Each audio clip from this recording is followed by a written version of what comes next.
নমস্কার বন্ধুরা, Bengali recipe with প্রতিমা চ্যানেলে সবাইকে স্বাগত জানিয়ে শুরু করছি আজকে দুর্দান্ত টেস্টি একটা রেসিপি।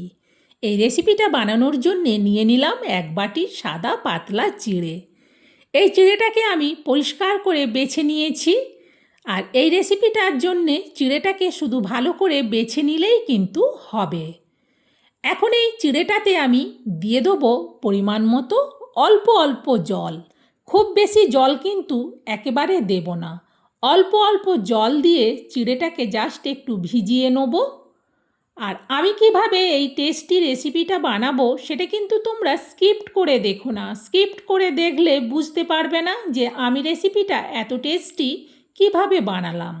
আর দেখো, জলটা কিন্তু এইভাবে অল্প অল্প করেই প্রথমে দিতে হবে। এককালীন জল দিয়ে দিলে তখন পাতলা হয়ে যাবে।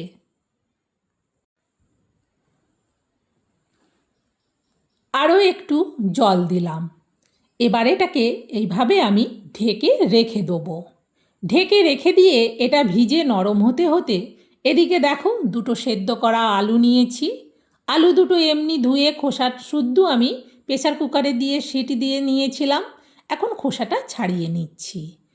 এই রেসিপিটার জন্যে আমি একটা পুর তৈরি করব। পুরটা কিন্তু সম্পূর্ণ নিরামিষভাবেই বানাবো। সেই জন্য বলছি স্কিপ্ট করে দেখো না। স্কিপ্ট করে দেখলে বুঝতে পারবে না। দুটো আলুরই খোসা ছাড়িয়ে নেওয়ার পর এবার আমি আলু দুটোকে হাত দিয়েই থেতো করে নেব। তবে তোমরা চাইলে এটাকে অন্য কোনোভাবেও কিন্তু থেতো করতে পারো। আমার হাত দিয়ে থেতো করতে কোনো অসুবিধে নেই, সেই জন্য আমি হাত দিয়ে থেতো করে নিলাম। সুন্দরভাবে দেখো আলুটা ম্যাশ করা হয়ে গেছে। চলো এবার এটাকে বাকি প্রসেসটা করে ফেলি।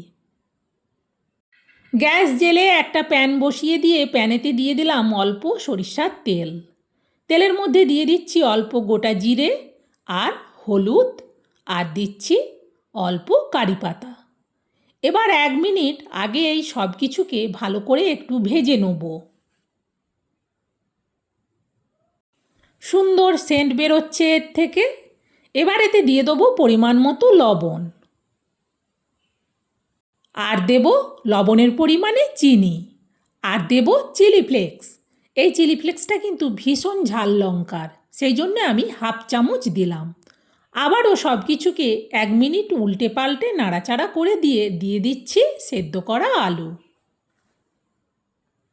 সব আলু সেদ্ধটা দেওয়ার পর খুন্তি দিয়ে এবার ভালো করে সব মশলার সাথে আলু সেদ্ধটাকে মেশাতে থাকবো।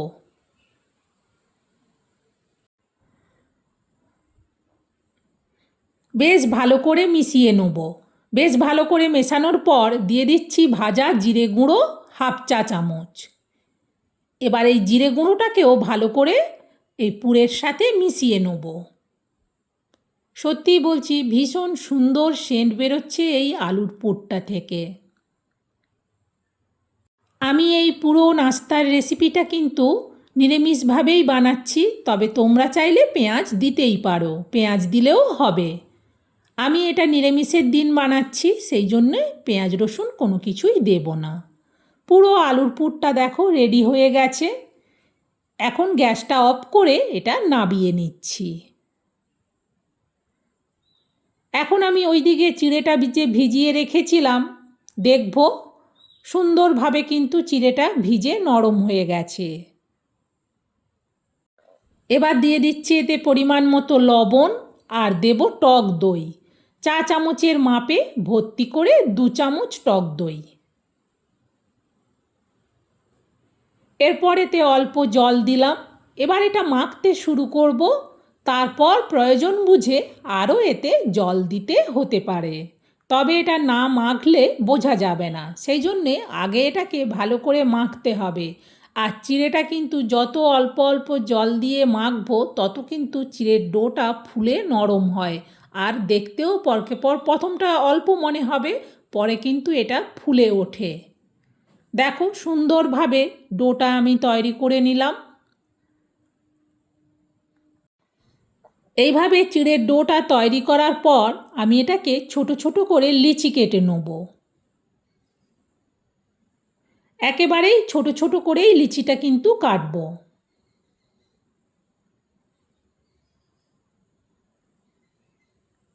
সব সময় আটা ময়দা সুজি এসব দিয়ে না বানিয়ে এইভাবে চিড়ে দিয়ে বানালেও কিন্তু ভীষণ টেস্টি হয় রেসিপিটা। সব লিচিগুলো একই রকমভাবে আমি কিন্তু কেটে নিয়েছি। আর এখানে হাতে আমি অল্প তেল মেখে নিলাম। এবার আমি হাত দিয়ে সুন্দরভাবে গোল করে একটা পাতলা ছোট্ট জায়গা করে নেব, যেই জায়গাটার ভেতরে আমি আলুর পুরটা ভরবো। আর হাতে তেল মাখার ফলে একটুও কিন্তু আর হাতে জড়াবে না, সুন্দরভাবে কিন্তু তৈরি হয়ে যাবে। দেখো একটা এভাবে তৈরি করে নিয়েছি। এখন আমি চামচে করে পুর তুলে এতে দিয়ে দেবো। আমি কিভাবে জিনিসটা বানাচ্ছি একটু খেয়াল করো। পুরটা দেওয়ার পর ভালো করে এবার চেপে চেপে মুখটা বন্ধ করে দেবো। দেখো সুন্দরভাবে একটা রেডি হয়ে গেছে। আর সবগুলো কিন্তু একই সাথেই রেডি করে নেব। আবারও তোমাদেরকে একটা করে দেখাচ্ছি। আর হাতে কিন্তু একবার তেল মাখলেই হয়, বারবার কিন্তু তেল মাখতে হয় না। এইভাবে যতটা সম্ভব পাতলা করে এটাকে বড় করে নিলাম। আবারও চামচে করে পুর তুলে এতে আমি দিয়ে দেবো। আর পুরো কিন্তু কোনো কম দেব না, বেশি বেশি করেই দেবো যাতে রেসিপিটা খেতে ভালো লাগে। দেওয়ার পর সুন্দরভাবে কিন্তু মুখটাকে বন্ধ করে দিতে হবে। দেখো সুন্দরভাবে একটা আবারও রেডি হয়ে গেল। আর ঝটপট কিন্তু এগুলো রেডি করে নেওয়া যায়। এইদিকে চিড়েটা ভিজিয়ে দিয়ে আমি আলু সেদ্ধটা করেছিলাম। দেখো সুন্দরভাবে আবারও একটা হয়ে গেছে। আর সবগুলোকেই কিন্তু আমি রেডি করে নিয়েছি। এইভাবে রেডি করে দিয়ে কিন্তু রেখে দিয়ে অন্য সময়ও কিন্তু ভেজে খেতে পারো। এখন আমি এগুলো ভেজে নেব। তার জন্যে প্যান বসিয়ে দিয়ে প্যানেতে দিয়ে দিচ্ছি তেল।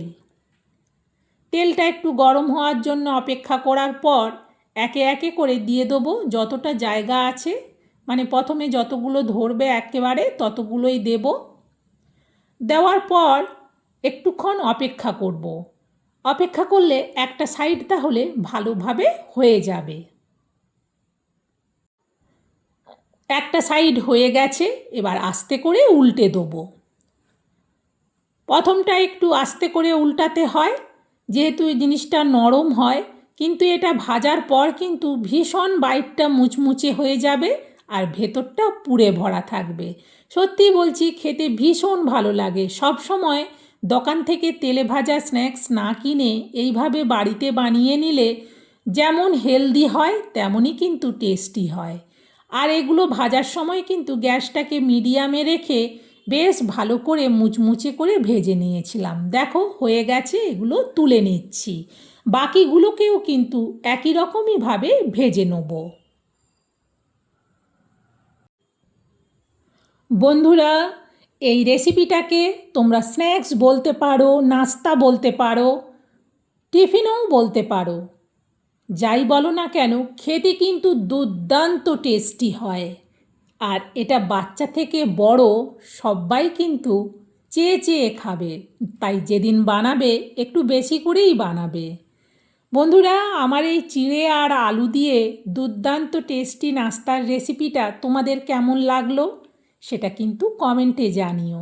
ভালো লাগলে একটা লাইক দিও আর রেসিপিটা তোমরাও শেয়ার করে দিও, যাতে এই চিড়ে আর আলু দিয়ে রেসিপিটা সবাই বানিয়ে নিতে পারে। আজকের মতো বিদায় নিচ্ছি।